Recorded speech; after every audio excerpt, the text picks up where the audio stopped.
오늘 말씀의 제목이 이제 도살당하러 가는 순한 어린 양인데요. 우리말에는 도살당하러 가는, 이제 도살장에 끌려가는 소라는 말이 있습니다. 이제 성경에 나와 있는 그 도살장에 끌려가는 순한 어린 양의 개념은 별로 없죠. 우리말에는 없는 표현입니다. 한국말이 아니라는 게 아니라 흔히들 잘 안 쓰는 말이죠. 그래서 우리가 잘 쓰는 말은 도살장에 끌려가는 소. 그럼 도살장에 끌려가는 소는 어떻다는 거죠? 원래는 가기 싫어하죠. 도살장에 끌려가길 기꺼이 즐거워하며 행복하게 끌려가는 소는 없습니다. 그래서 보통 이제 도살장에 끌려가는 소 같은 운명이다, 우리 자신에게 이야기할 때는 뭐예요? 내 의지와는 관계없이 이거 어쩔 수 없이 가는 거다. 목구멍이 포도청이니 처자식 먹여 살리려니 아니면 내가 가진 게 이거밖에 없기 때문에 이거라도 해야 되기 때문에 그럴 때에 도살장에 끌려가는 소 같다, 이제 이런 표현을 씁니다. 자, 그러면 오늘 성경에 나와 있는 이 도살장에 끌려가는 순한 어린 양, 이건 도대체 무슨 표현이냐 하는 거죠. 순한 어린 양. 그럼 이제 기독교, 우리 또 성경에 대한 많은 또 지식, 또 경험이 있으신 분들은 이게 세상 죄를 지고 가는 하나님 어린 양 아니겠느냐, 또 퍼뜩 또 그게 떠오릅니다. 왜? 우리가 이제 그 복음서에서 이 표현을 많이 봤기 때문에, 그래서 이거는 도살장에 끌려가는 순한 어린 양은 예수 그리스도다, 또 이렇게 해석을 하시면 안 됩니다. 오늘 본문 예레미야에 나와 있는 이 순한 어린 양, 이제 순한 어린 양, 그러니까 어린 양 그러면 자꾸 예수님 떠올리는데요. 예수님이 아니고 예레미야 자신을 말을 하고 있는 겁니다. 그럼 도살장에 끌려가는, 도살당하는 것 같은 순한 어린 양이라고 하는 게 뭐냐? 여기서 말하는 도살장에 끌려가는, 도살당하는, 그러니까 이거를 도살당하는지 아닌지도 모르고 간다는 얘기예요. 왜냐면 이 양은 순한 어린 양이에요. 그러니까 인생 살아본 적이 없어요. 자기가 어디로 가는지 몰라요. 모르는데 게다가 순해요. 그러니 사람이 끌어가든 그게 누가 되었든, 주인이 되었든 아니면 주인 손에 넘어간 도축업자가 되었든 누구 손에 끌려가든 좌우지간 끌려가는 대로, 끄는 대로 그냥 이끄시는 대로 간다, 그 얘기예요. 그러니 이 순한 어린 양의 특징이 뭐겠어요? 순한 어린 양의 특징은 아무것도 모른다, 그 얘기예요. 뭘 그러면 아무것도 모른다는 거냐? 예언자의 특징이 그렇다는 겁니다. 예언자란 모름지기, 하나님이 이끄시는 대로 가는 거예요. 어디로 갈 줄도 몰라요. 그 길이 죽음의 길인지도 모르고 하나님 명하시면 따라가는 거예요. 그러니까 그거를 표현하고 있는 겁니다. 그러니까 억지로, 우리말은 도살장 끌려가는 소, 그러면 뭐예요? 억지로, 자기 의지하는 관계없이, 그게 아니에요. 이 도살 당하러 가는, 이거는 아무것도 모른 채로 주인만 의지하고 혹은 내 고삐를 잡고 가는, 여기서는 이제 사실은 하나님이죠.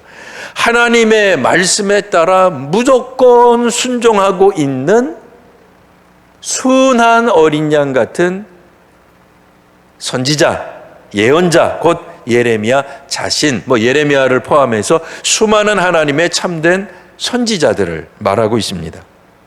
그러니 자신의 운명이 어떻게 될지, 도축당할지, 이제 죽게 될지 전혀 알지 못했어요. 그런데 마침 하나님이 알려주신 겁니다. 예레미야의 운명이 어떻게 될 건지 알려주신 거예요. 18절 말씀에 보면 여호와께서 알게 해주셔서 알았습니다.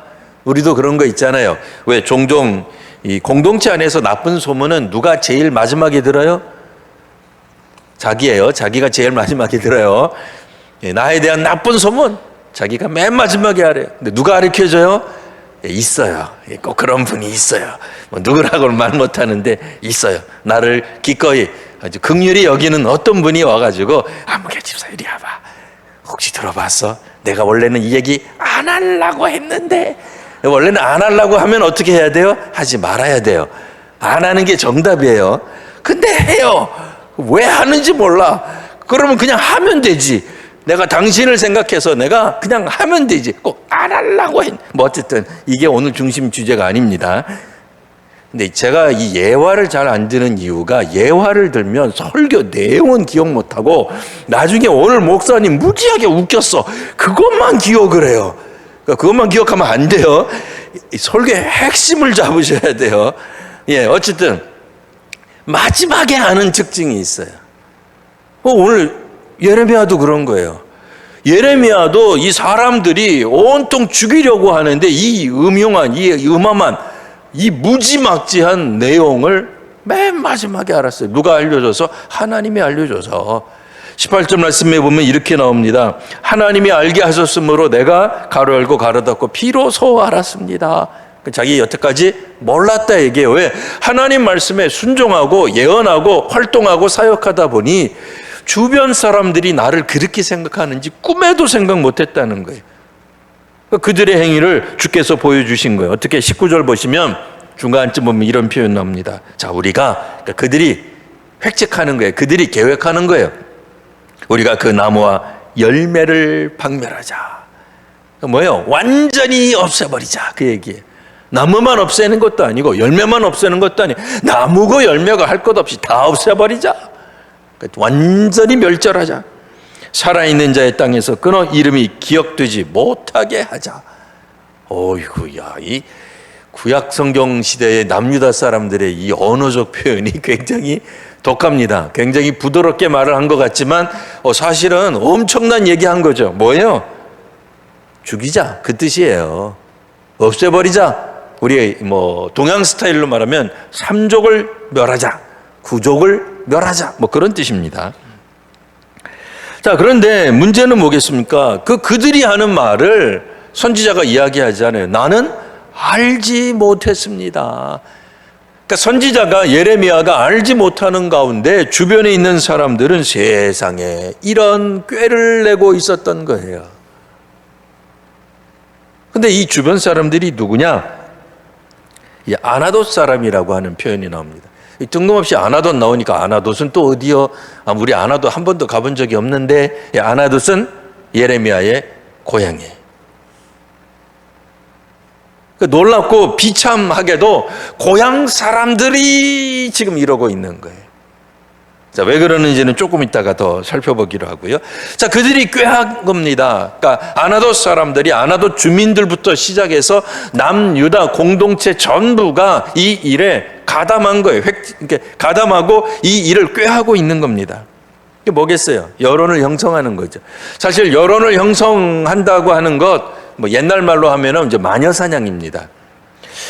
여러분, 우리가 여론을 이제 선동한다, 혹은 마녀사냥한다. 요즘은 거의 동의어처럼 사용되고 있는데요.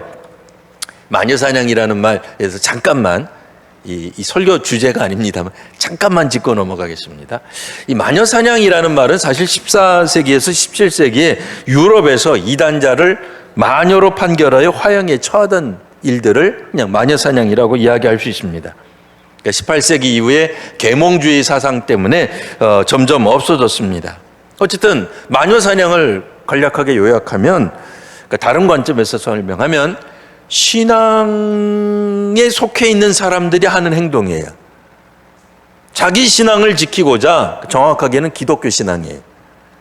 물론 이제 천주교죠. 우리 기독교라기보다는 천주교 신앙이긴 합니다만, 여하튼 이 신앙을 지키기 위해서 이단자, 배교자, 혹은 이렇게 마술을 사용하는, 악마를 숭배하는 자들을 처단하는 그런 걸 말해요. 근데 이 마녀사냥이라는 표현이 정말 그거냐 말이에요. 우리 가운데 있는 옛날 60년대 70년대 간첩 색출하듯 색출하는 거냐 말이에요. 아니죠. 그러니까 오늘날 여론을 선동하는 것과 마녀사랑이라는 말이 사실 동의어처럼 비슷하게 사용된 이유는 뭐겠어요? 실제로 그 사람이 마녀가 아닌데도 기분 나쁘면, 내 눈 밖에 나면, 혹은 갑질할 만한 사람들이 누구를 하나 집어가지고 자기의 죄를 은폐하기 위해 애매한 사람을 마녀로 몰아서 죽이던 것을 마녀사랑이라고 한 거예요. 그러니까 부정적인 의미로 사용하게 된 거죠. 그러니 정확한 근거도 없이 막 누군가를 비난하고 싶을 때 여론을 한쪽으로 막 선동해 가는 거, 이게 이제 마녀 사냥이란 말이에요. 근데 그거를 누가 했다는 거예요? 아나돗 사람들이. 아나돗 사람들이 할 때 왜 강력했겠는가? 고향 사람들이니까 강력한 거예요. 아니, 예레미야에 대해서 알지도 못하는 사람이 누가 저에 대해서 음해를 하기 시작했는데 저는 한 번도 만나본 적이 없어요. 그럼 사람들이 저거는 가짜 이럴 거예요. 근데 고등학교 동창이래. 그럼 무슨 생각이 들어요? 그럼 그렇지. 저 사람이 거짓말 하겠어? 막 초등학교 동창이래. 그럼 맞을 거야. 우리 고향 사람이래. 그러면 정말이지 라는 생각이 드는 거예요. 남유다 사람들이 그냥 음해를 하고 여론을 선동하고 마녀 사냥처럼 예레미야를 공격한다 할지라도 뜬금없이 누군가가 이야기해봤자 사람들이 귀뚱으로 듣지 않아요. 근데 고향 사람들이 나오면 이거는 얘기는 달라져요. 그러면 예레미야는 이와 같은, 어떻게 보면은 여론 선동, 마녀 재판, 마녀 심판의 대상이 된 이유가 뭘까? 21절 보면 이런 얘기를 합니다. 이 사람들이 예레미야를 만나서 회유하고 또 혹은 굉장히 부드럽게 말하는 장면이 21절에 이렇게 나와요. 자, 너는 여호와의 이름으로 예언하지 말라. 두렵건대 우리 손에 죽을까 하노라. 해석하기 나름이긴 합니다만 결론적으로는 예언하지 말라는 거죠. 그러니까 예레미야의 예언에 문제가 있는 거예요. 예레미야가 기본적으로 제사장 집안이잖아요. 예언할 수 있어요. 원래부터 하나님을 섬겨왔던 제사장 가문의 출신이었기 때문에 얼마든지 하나님이 그를 택해서 예언자로 사용하실 수 있어요. 문제는 뭐예요? 예레미야의 예언, 우리식으로 말하면 예언과 설교가 동의어는 아니에요. 우리식으로 말하자면 설교 내용을 문제 삼은 거죠. 학자라고 말한다면 논문 발표, 그 논문을 문제 삼은 거다, 그 얘기예요.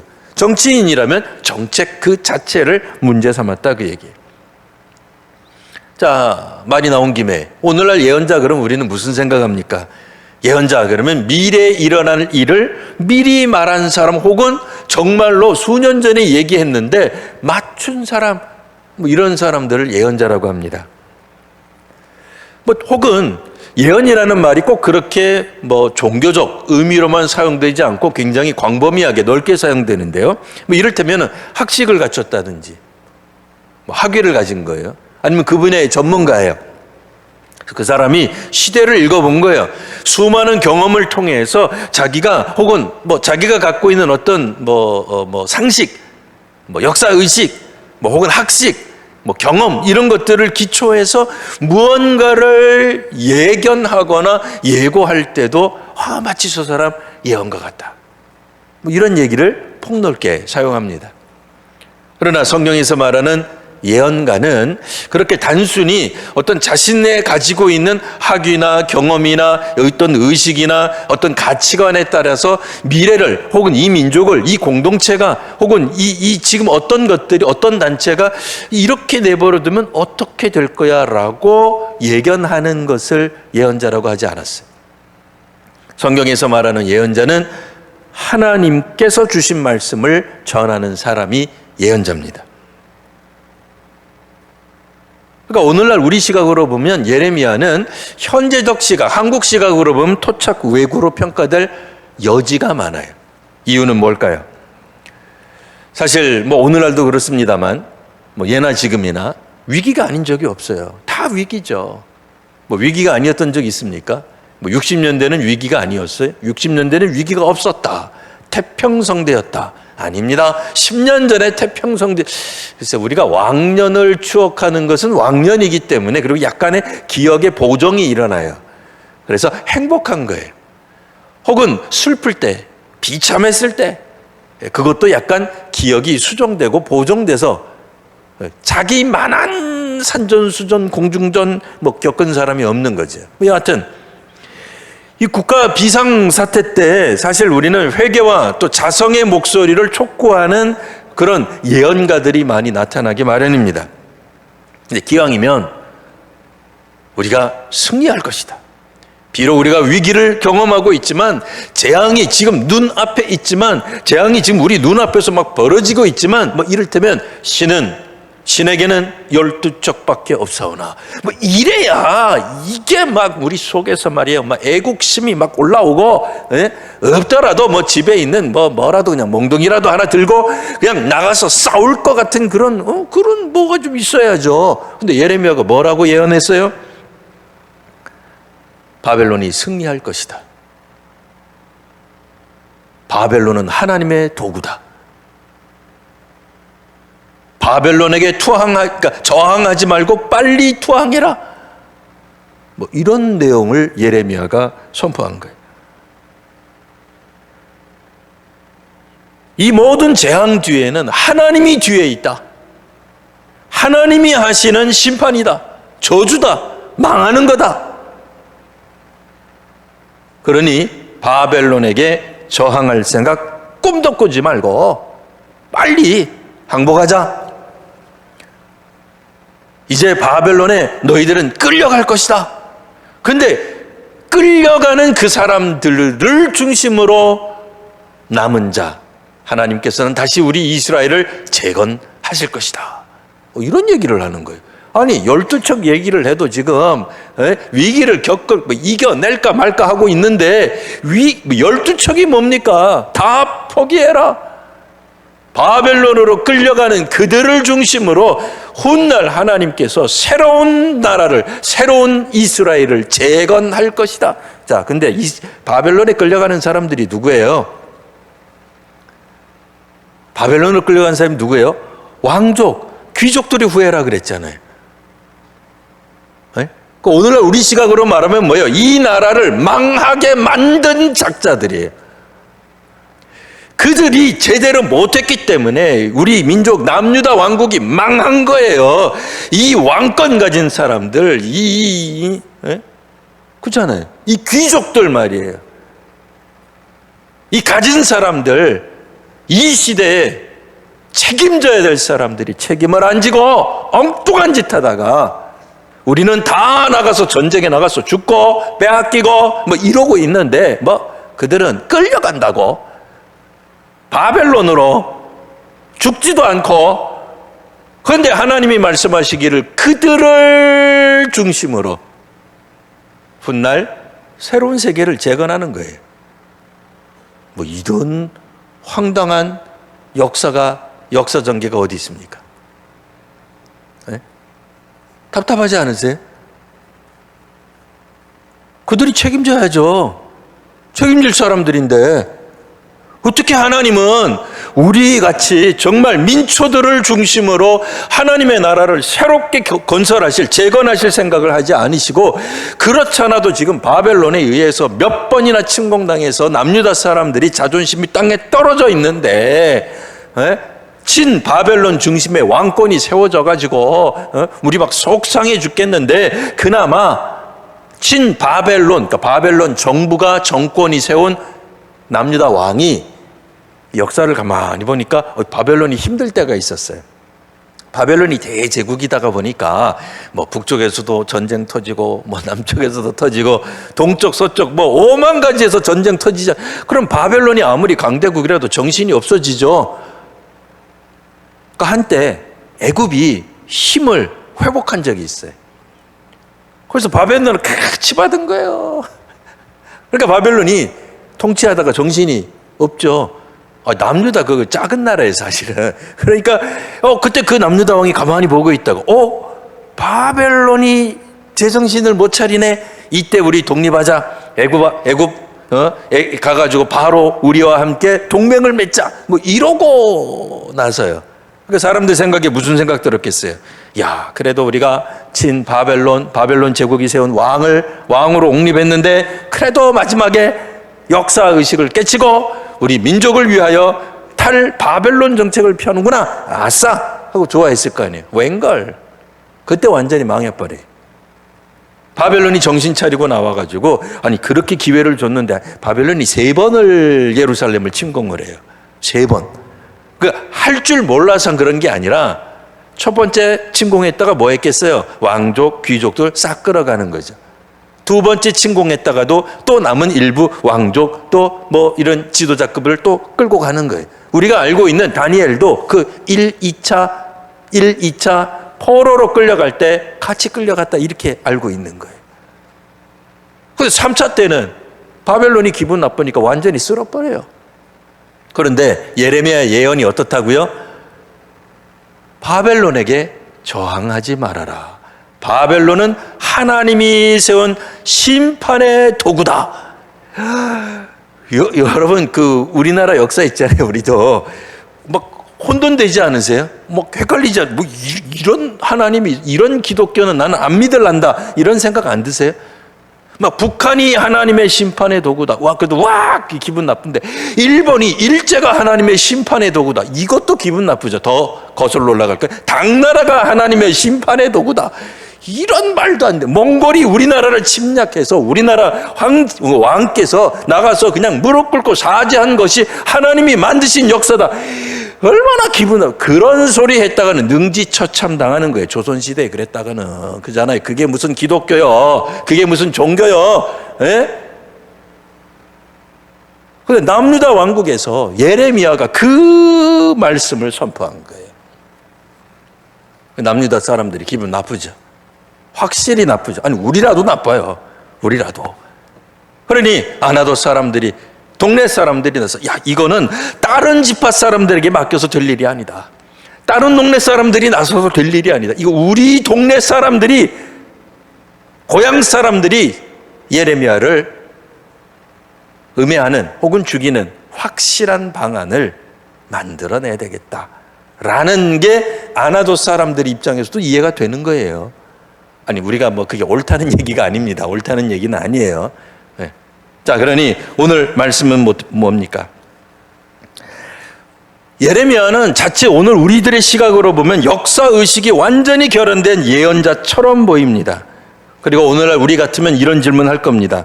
이렇게 역사의식이 결여된 예언자를 과연 하나님이 쓰신단 말입니까? 그런데 아까 구약의 예언자는 누구라 그랬죠? 자기의 경험, 자기의 학식, 자기의 역사의식, 가치관을 가지고 미래는 이래야만 한다. 하나님의 정의는 이것이다라고 외치는 것이 예언자가 아니라 하나님이 주시는 말씀을 그대로 선포하는 게 예언자예요. 예레미야는 순한 양과 같습니다. 예레미야라고 해서 역사의식이 없겠어요? 아니 있죠. 왜 없겠어요? 그럼에도 하나님이 주시는 말씀을 가지고 선포하는 겁니다. 그러니까 우리는 이런 생각할 수 있어요. 하나님, 내가 하나님께 순종했으니 나한테 복을 주셔야 될 것 아닙니까? 나에게 축복을 주셔야 될 것 아닙니까? 내 앞길은 행복만 있어야 될 것 아닙니까?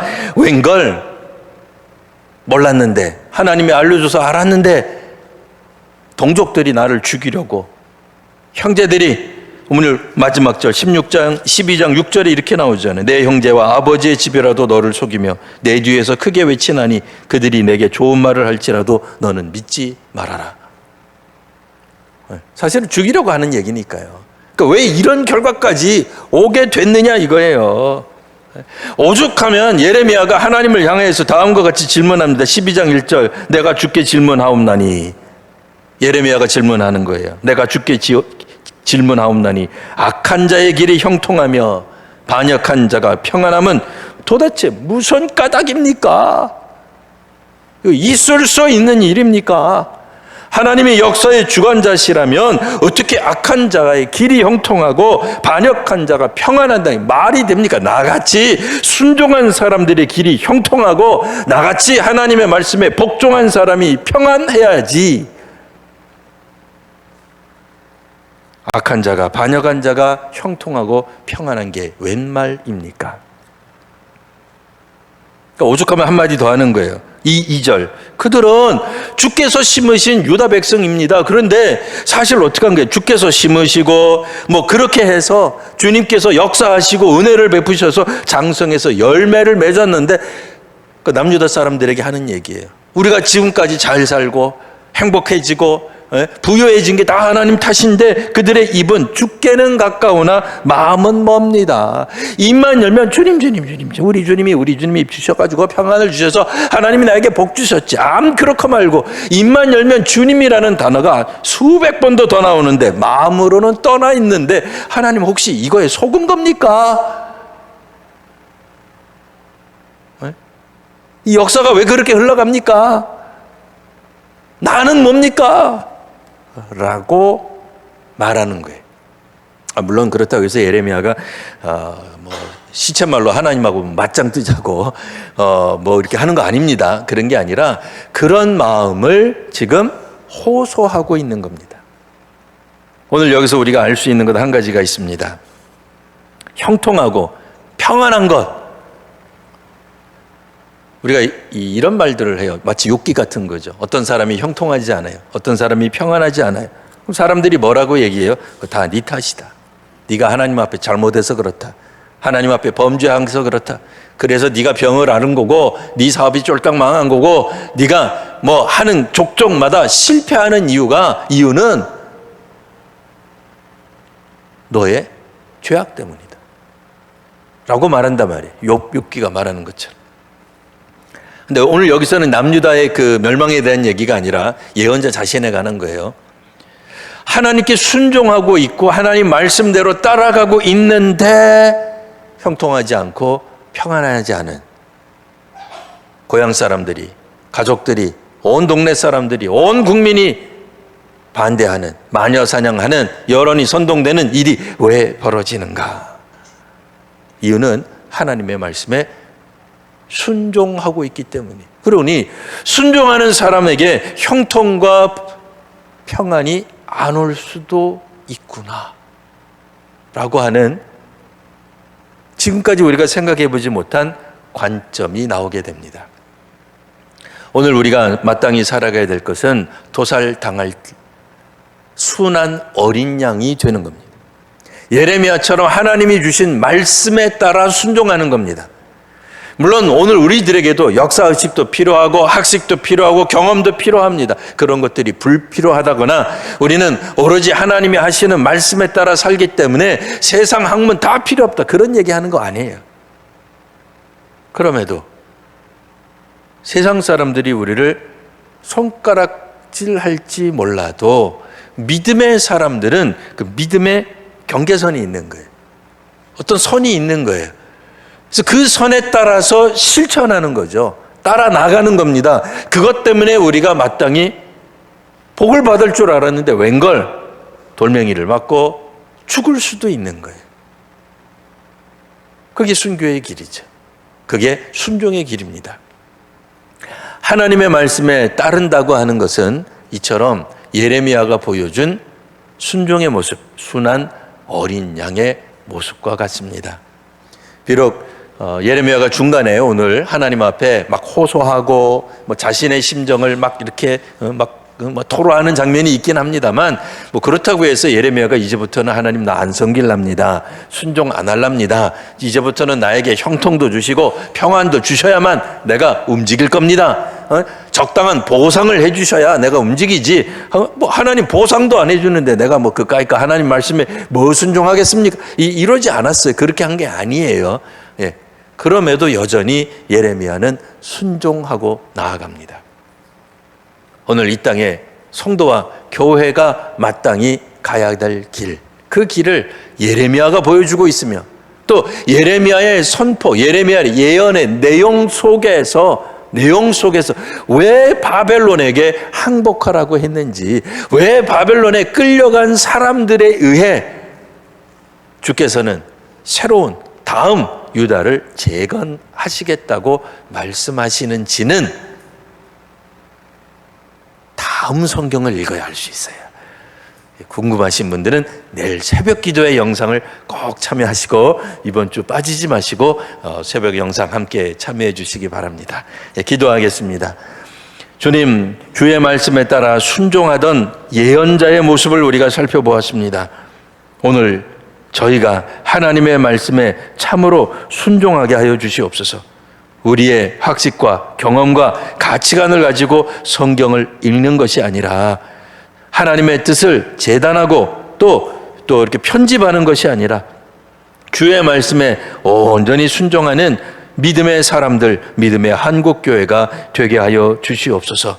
주께 순종할 때 주님께서 주시는 온전한 평안이 있는 줄 아오니 우리가 예수님 안에서 평안을 얻듯 우리 주 안에서 평안을 얻는 이 시대, 오늘 저희가 되게 하여 주옵소서. 오늘도 하나님 앞에 봉헌하는 이들이 있습니다. 하나님께서 그 봉헌을 받아주시고 하나님께서 함께하여 주시옵소서. 오늘 저희들의 헌신이 온전히 하나님 앞에 연락되는 귀한 헌신이 되게 하여 주옵소서. 거룩하신 우리 구주 예수님 이름으로 기도합니다. 아멘.